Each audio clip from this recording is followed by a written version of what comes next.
Okay. Oh, how long has this been going on? I'm just sitting here. All right. This is Eye of the Dawn.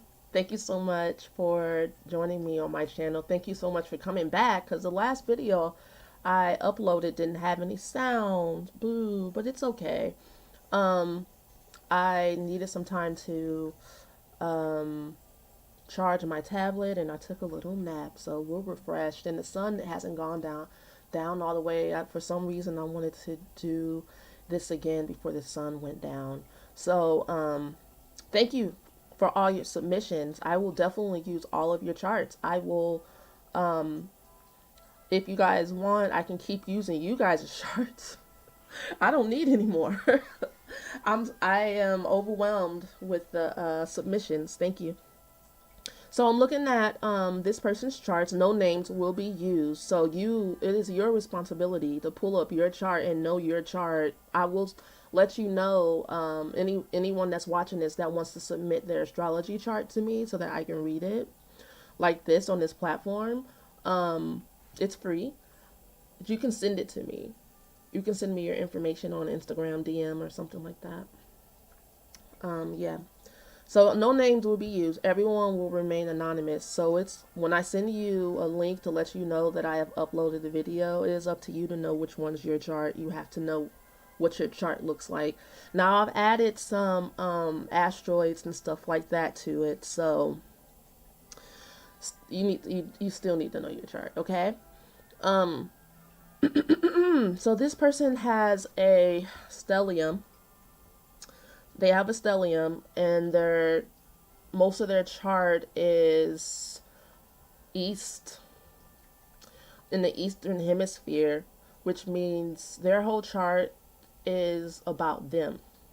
Most of their chart is about their personal life, their identity, their values, their immediate family, their home, their personal life, and their spirituality. And they have North Node in Cancer, which North Node is transiting Cancer right now, which is helpful to them and um, letting their light shine. Because being having Cancer as a North Node, they may not be apt to really selling themselves. Since everything is so deeply personal to them, even their purpose is very, they mean it. If they do it, they mean it. If they say it, they mean it. If they feel it, they mean it. And they don't really like the tomfoolery, I would say, I don't know, in the world where everything is just so, everyone's trolling. They don't troll. She doesn't troll, okay? And she also has her Chiron in Taurus in the ninth house. So she may have issues with her higher mind and knowing how to trust her mind and what she thinks, valuing what she thinks, valuing what she may know. She actually knows a lot because she overstudies, she's overcritical, and this will go into, would be sextile her north node. So she would be even more apt to not really share her highest ideals, purpose, and thoughts and dreams. She might keep all of that to herself.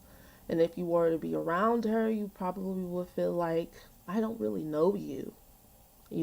Like she's not really apt to let people in. But she has a bucket chart with a handle. Chiron is her handle. So she was made, all of this jam packed energy, she sells herself. Her energy sells itself. She is here to help other people heal their self esteem. She helps people feel encouraged. She gives people and shares generously her knowledge, even though she may not think she knows a lot. She's a healer, and her personality, her values, She has really pure values. She has a pure heart. She's constantly being purified herself with this Mars in the 12th house. Her intentions are always being purified. And with Mars being in Virgo as well, her actions, she makes sure that she wants to do what's right. But she may have issues with being a follower, especially in her childhood. She really had to learn her own leadership qualities and trusting in her own gut and her own skills. Again, issues with trusting herself. Again. All right, let's move on to the next chart. Interesting.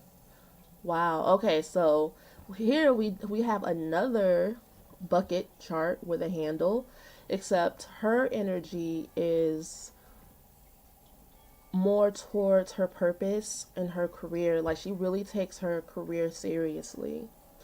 And she attracts people because of the energy she wields.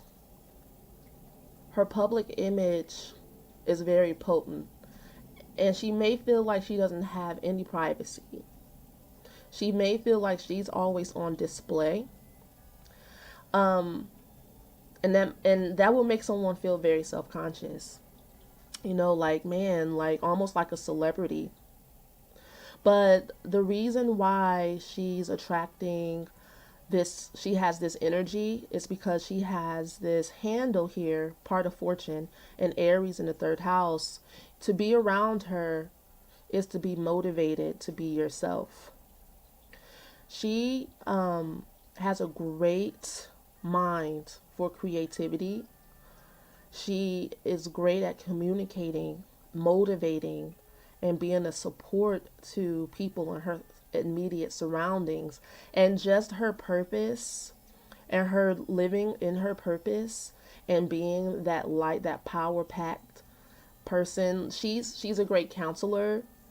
I She would be somebody I would want to hang out with because this motivation here with this part of fortune in Aries, she may not feel like she is that great of a speaker, or that she may not feel it because she has Chiron here in Taurus, which is semi sextile. So her healing her self image issues when it comes to her creativity. She might not even feel like she's all that creative, but she's very creative, super creative. She motivates other people to be creative. She might have ideas and she might talk about them because she's insecure, and other people will do them. And that's something she might have to look out for. Like people stealing her ideas, her creativity. She might have to learn to keep her ideas to herself. And if she's not charging people for her life coach skills, basically, her motivational skills, she should. She could have a career in motivational speaking. Her career is on the cusp of Libra. So she might have a hard time deciding what she wants to do. She has so many gifts. She's a beautiful person, and people may feel like she's always just really cool and fun and fabulous at the same time, but nonchalant about it. Like she doesn't throw her career and what she knows, what she has, and how easy it is for her to manifest things, what she wants out of her career. And it's really easy for her to do if she believes in herself. You know, she has no problems and no issues getting what she wants in her career. But when it comes to like children and her creativity, she may just need some extra tender love and care. because she may not have been encouraged in her childhood to blossom into her full self, and she might have issues around her sexuality as well. But again, this part of fortune here is amazing. And I just want to reiterate the fact that if you hung out with her, she will motivate you. She will motivate the hell out of you with her words. Great at making affirmations. Maybe she could write a motivational book with a bunch of affirmations, because it's right in Aries. All I see is you can do it. And she can tell you stories about how she's gotten in her own way, where maybe she has had because I see Phallus right here. And the asteroid Phallus is about getting in your own way, shooting yourself in the foot. So she might get in her own way of her own good luck sometimes, and not because of not believing in herself completely. And another thing I see she should probably watch out for, because she has this energy, it can work either way. She can manifest whatever it is she says, basically. And that can be for the good and for the bad, and that's exactly how she'll shoot herself in the foot. By affirming her Chiron, because Chiron in Taurus will make you feel impatient and like Eeyore on the inside, and make you complain even if everything's going good, because you just have this nagging feeling that you're not enough. So saying positive affirmations for yourself is just as important for you to say. I mean, you probably give that energy readily more to other people than you give to yourself. So make sure you write your gratitude list as well, like you probably tell other people to do, because it's really easy for you to see how other people can be creative, how other people can be themselves. And the reason why people may come into your life is because they need that positivity from you. And you may feel like, dang, like I want friends, but I'm always getting people that need a word from me. That's just a sign to you to start charging for your services in some type of way, so you can have some boundaries and separate your friends from your clients. Okay, so this woman's chart, she's different than the other two girls. The other two girls' charts are basically, they are healers. Their energy is, they have like this star power, this power pack energy, and it's obsessed. Anytime you see a stellium, it's obsessive energy, where you just can't help it.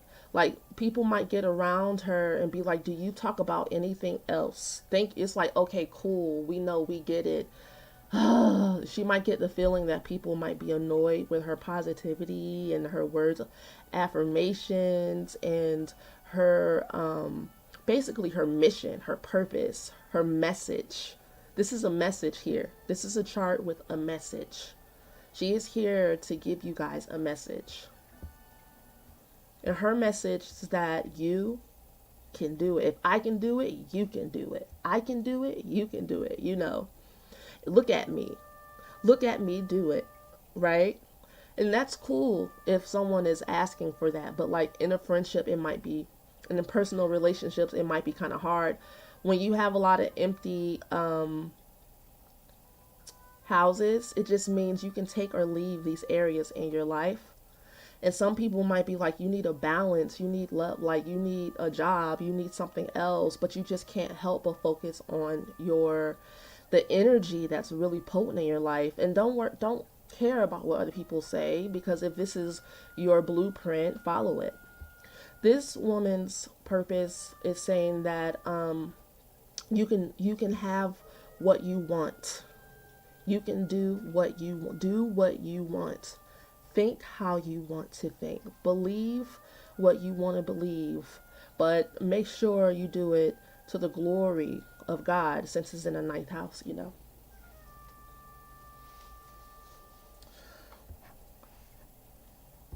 All right, let's move on. Okay, now the first thing that stood out to me looking at her chart is Lilith and Cancer in the fourth house, and then this Saturn in the 12th house, and this Neptune and Capricorn, which is the same thing. Saturn in the 12th house, Neptune and Capricorn, the same thing. I see here a woman who in her childhood was isolated and alone. Her mother having psychological issues, but her family being like a tribe, almost like carrying this energy because of deep love and because of deep psychological secrets. Maybe her mother, I don't know, it could be a lot of things with Lilith. Lilith is an asteroid of the dark moon, feminine energy. The story of Lilith is a story of Adam's real wife before Eve came along. Lilith feels put off by society. Lilith is rebellious because she wasn't accepted. She was kicked out. She feels abandoned. And anytime there's abandonment issues, there's a lot of things that become corrosive. Abandonment issues are really hard to heal, and it can create generations and generations of people who don't feel loved, who don't feel wanted. It's a generational issue that gets passed on through attitudes, through mood swings, through neglect. When you don't feel loved deep down inside or don't feel wanted and you don't grieve that, you will make your environment that way. You will create a force field and it'll become part of the DNA of the family. And she didn't feel protected, and she might have hidden her own feelings of depression from herself, trying to be strong and just deal with it, trying to be strong for her family. Saturn issues a lot of times have to do with the father. I find in a man's chart, the sun oftentimes has to do with the father in a woman's chart. That's observations that I have found, because sometimes when I would ask, looking at this Saturn in the 12th house, was your father critical of you, or was he not there at all? you know and the Saturn, and sometimes I'm wrong. A lot of times guys will be like yes, and women will be like no, my father was around. It could be a stepfather, it could be a grandfather, it could be battery low, some type of authority figure in your life that dropped the ball for you emotionally, to where there's a whole part of your inner child that wasn't seen or heard, and you had to be the adult. And see, this is in 2 degrees, meaning that this is something that's very new. So it was very traumatic. This is something that you might need to go to counseling for. And yeah, and it's in Aries, which is also in your first house. So you might fight really hard to stay positive. You might have to fight really hard, more than most people, to you. It seems you might feel like everybody's happy but you. Saturn and Aries. Saturn and Mars and Capricorn.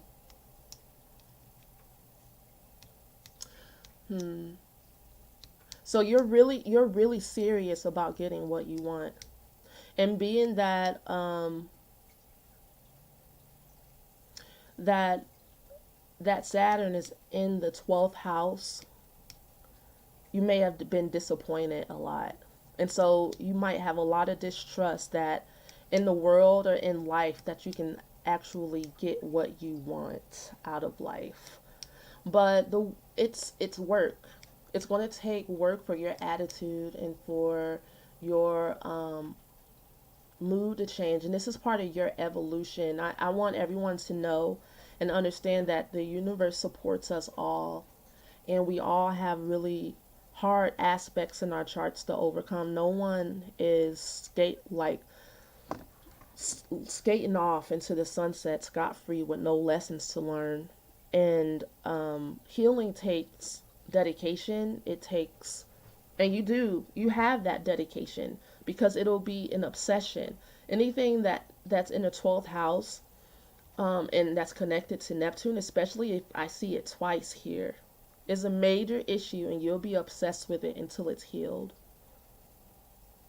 This Lilith is very obsessive.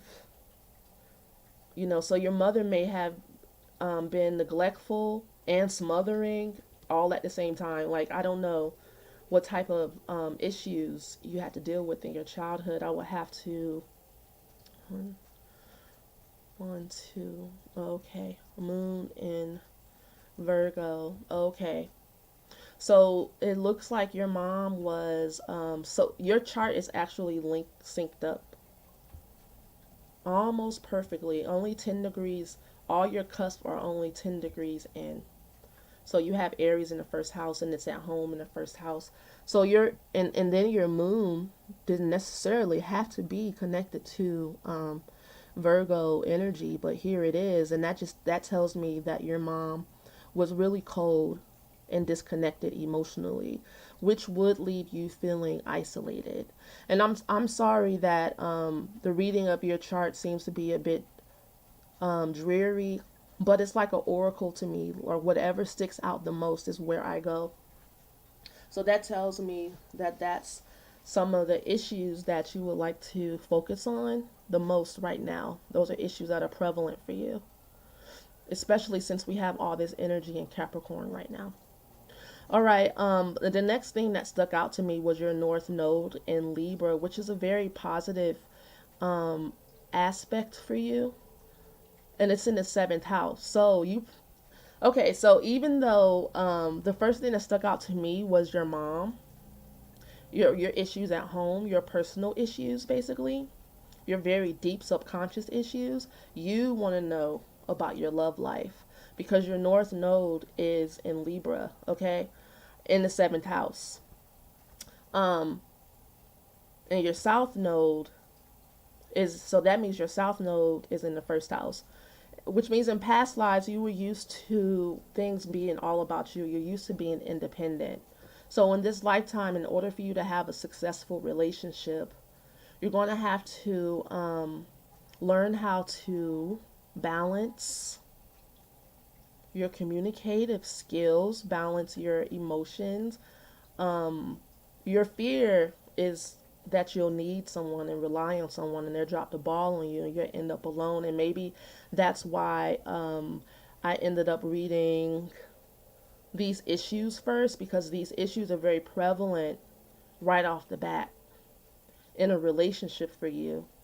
You might try to maybe cover them up, because I can see with you being a Aries ascendant, you really just want to get over it and move on with your life. So you might be even impatient with your healing process. So patience, especially with Saturn. Saturn and Aries really wouldn't necessarily like kick it, but here we are. You deal with what you've got, and it being only 2 degrees in, give yourself some grace that you might be a babe, that you are a baby when it comes to dealing with these issues this lifetime. This is new, and your purpose basically being to be balanced in your relationships, and for you to have more mature relationships than in your past lifetimes, and to actually work on relationships. See, the North Node isn't something that will come easy to you. You will have to fight for it. You will get called out a lot and maybe get your ego bruised a lot, because this is something that's new.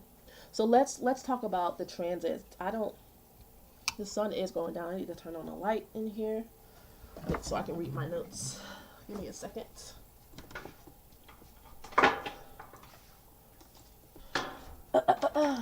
Okay. What's plugged in? What can I plug out?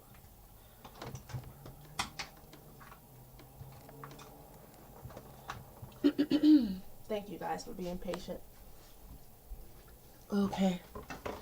Let's look at some transit. So, today is the 6th, and we had a new moon yesterday. And we also had a partial eclipse, I think. It was a partial solar eclipse all up and through Mr. Capricorn here. Okay, and so for you, this is all in your 10th house. So you have a lot of energy here when it comes to your purpose, your career. And these are issues that might be a bit hard for you because you have a really high ideal when it comes to your job. You feel like, you know, you're the best, especially with Jupiter here too. You feel like you're the best. And and the truth about Neptune energy is that those are areas where you need to learn how to get along with people in society that may not see things the way you do, and because people may feel like you have to earn your success, and you feel like you deserve to walk in and be the boss because that's how you feel. But you may still need to learn a lot and grow a lot. And um Jupiter here is giving you would give you even more of a feeling that, you know, I am to be successful. And if ever you're not, you will come down really hard on yourself. The the thing to do with that energy is to be humble. Find out what it is you want to do. Stick with it, no matter how humbling it is to start off at the bottom. You are guaranteed success. But remember, with Neptune, there's a downfall. There's always a downfall. And usually the downfall is our lack of connection between our higher self energy and our lower self energy. Meaning you see yourself as the supreme goddess in this area. You see what you should do. You see what other people should do. You feel like you have the right temperament to be a boss. You feel like people is sleeping on you. Okay, but then like your lower self may actually look over human responses to what it is you're actually doing. You might overlook other people around you and letting people get to know you and the people skills and like everything that comes along with being a boss. Everything that comes along with it. Battery low. Not just the fact that you want it. That's not enough. Or that you feel like you deserve it. That's not enough. The working for it part may be Power off. the part that you're missing. I'm sorry, that thing's annoying. I forget that I have that little Bluetooth speaker on sometimes. Okay. So that's something I see looking at your 10th house, the moon, Pluto, the sun and Saturn. But we're going to start off with tomorrow's the 7th. Tuesday the 8th, the moon will be in Aquarius, okay? For you, that will be in your 11th house of communication and community and friendships and sharing. So that would be a great day for you to share and get out and be with friends. And for you, that will be a great time for you to this is funny. Aquarius in the 2nd house. Okay, so you value and put money into the weird part of some weird parts of yourself. Now, what that means, you will have to tell me. Are you a musician? Are you a musician, or are you into technology? Do you do voiceovers? Like, this is something that is out of the norm, and you value that, you know. And so investing in that time, spending that time with yourself, doing whatever it is that makes you feel super zany, that would be great for you. And on Tuesday for you, your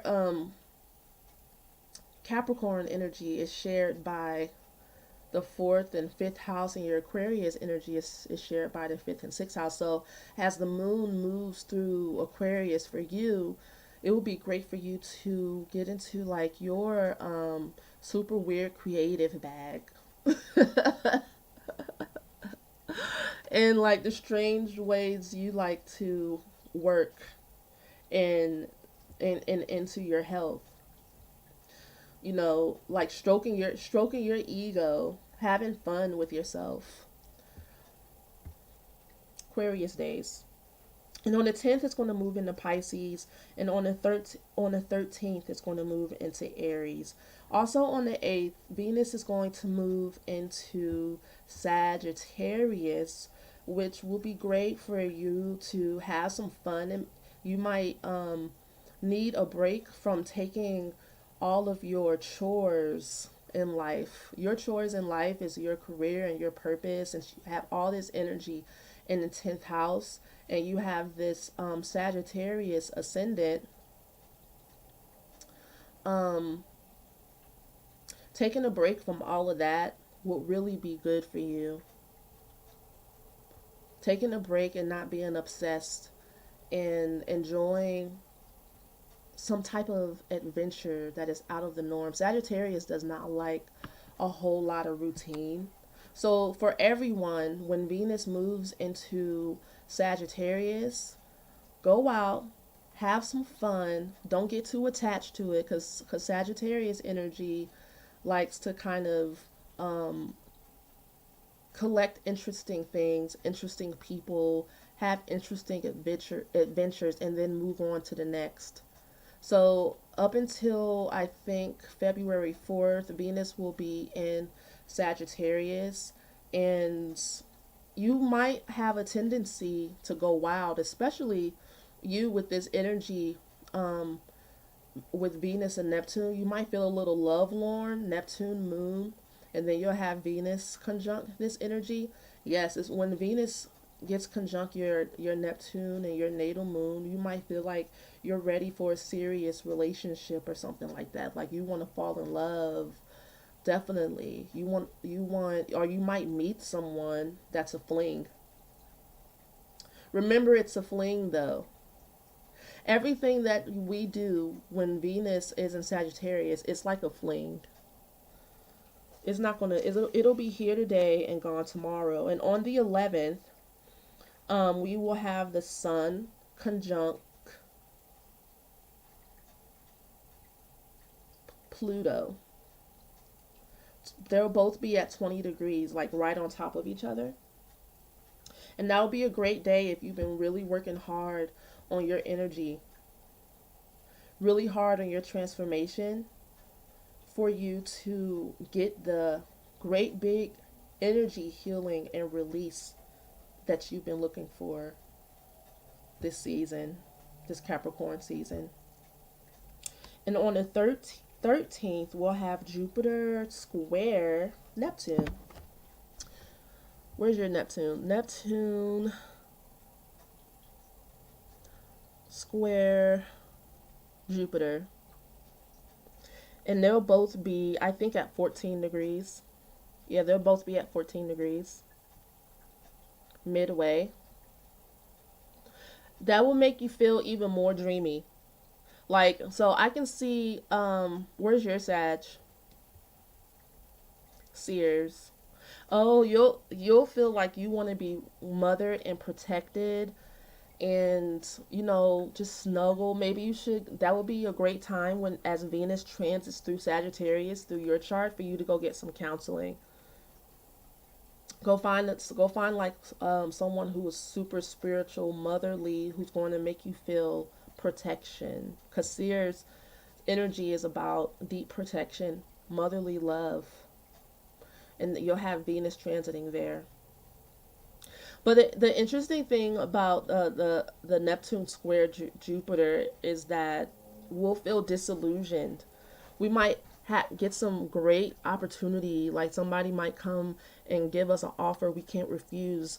If you ever run into someone or something or a situation or experience that sounds too good to be true at this time, it probably is. It probably will be. Too bad, huh? It seems like during this time, this week, we can get our hopes up a bit high. We can get our hopes too high. And it's because we're really longing for other energy than all this serious energy here, this healing energy. In some of the places we have the hardest times not criticizing ourselves. We want to break free for a little bit from Father Capricorn, who's just like get to work, stay focused. With this Saturn here in Capricorn, it's just kind of like beating our ass. Even for this person here who has Capricorn on the cusp of the fifth house, it's like get serious about your creativity, get to work, get to the business of having fun, the business of having fun, you know. All right, I'm going to end this video here. Those are the main transits, and those are your readings for your charts.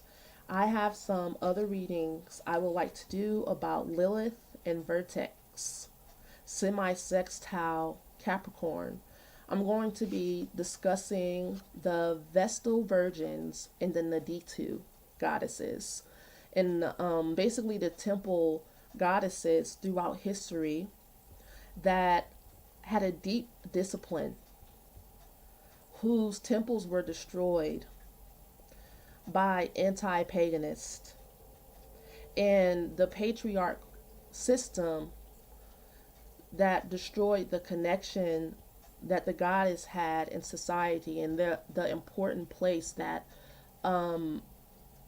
the virgins had and still do have in our society. I feel like the Vestal Virgins are returning. The Naditu is returning. And she might not take her rightful place today, but this energy being in Aquarius is telling me something. I know something just by looking at that. And this energy like this is not going to be here that long. So I feel like it's important for us to have that discussion. But I want to have this discussion in a different video. Peace to you.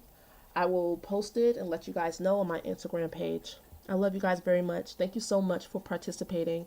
If you would like to send me your astrology chart, please do so. My Instagram information is in the description box. Talk to you guys soon.